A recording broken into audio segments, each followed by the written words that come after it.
Hello, my name is Emma Berry and I'm an e-learning developer and instructional designer.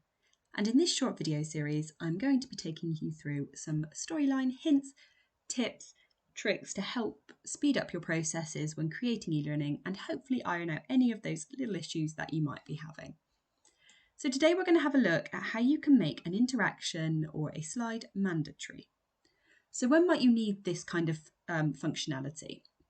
Well, if you are using text entry boxes, custom built questions, multiple choice questions, you might need it so that the learner has to type something in the box, has to complete or answer a question before being able to move on.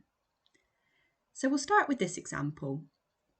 So here we've got a text entry box and it's asking the learner what they know about emotional resilience and asking them to put their own definition in.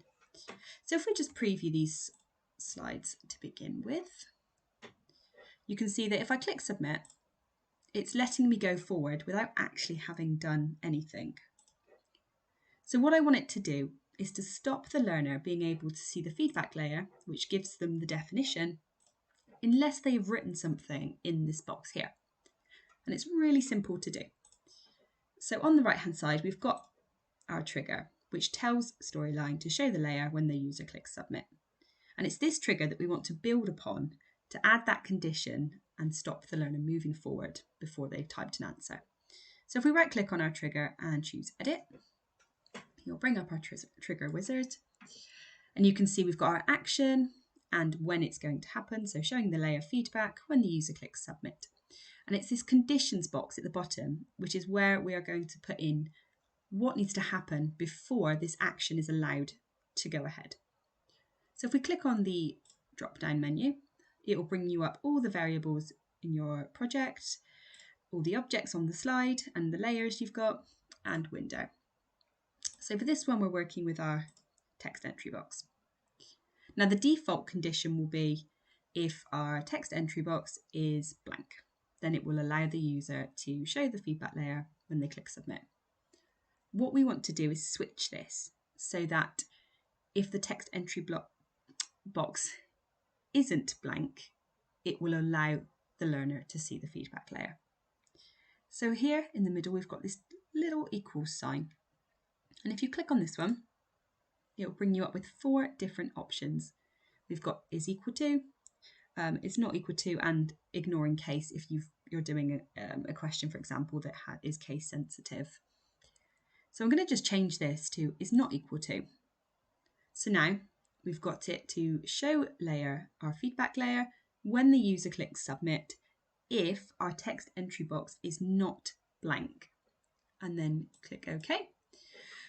So let's just test this out. So if I click submit, you can see nothing is happening now. It's not showing me the feedback layer. It's not letting me progress. Let's just type test into here and click submit. And you can see it's now showing me the feedback layer. So that's one way you can use this functionality. Another way is if you've got a custom built interaction, a question.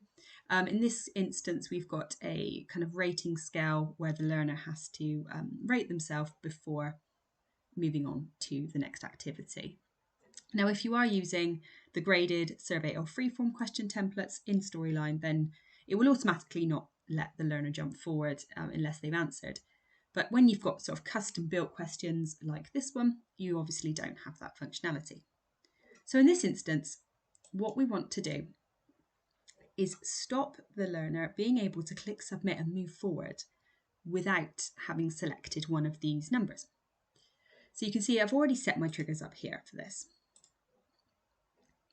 So as with the last slide, we've got jump to slide, so our next slide, when the user clicks submit, so our submit button.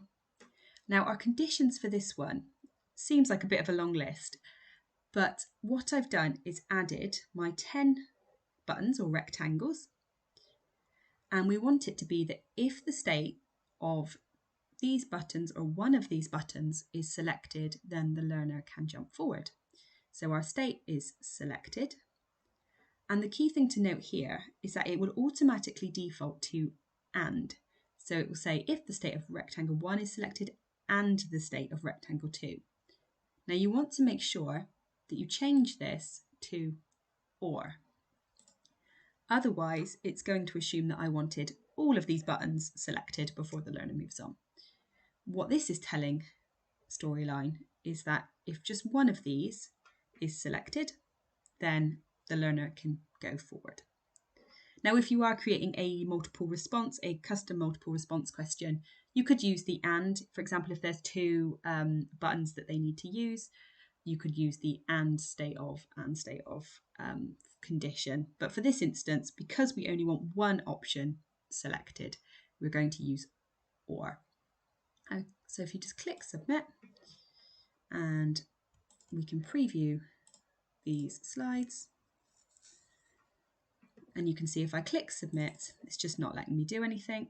But if I choose an option, so number 8, and click submit, it lets me jump forward. So that's just two really quick and simple examples of how you can make your interactions mandatory.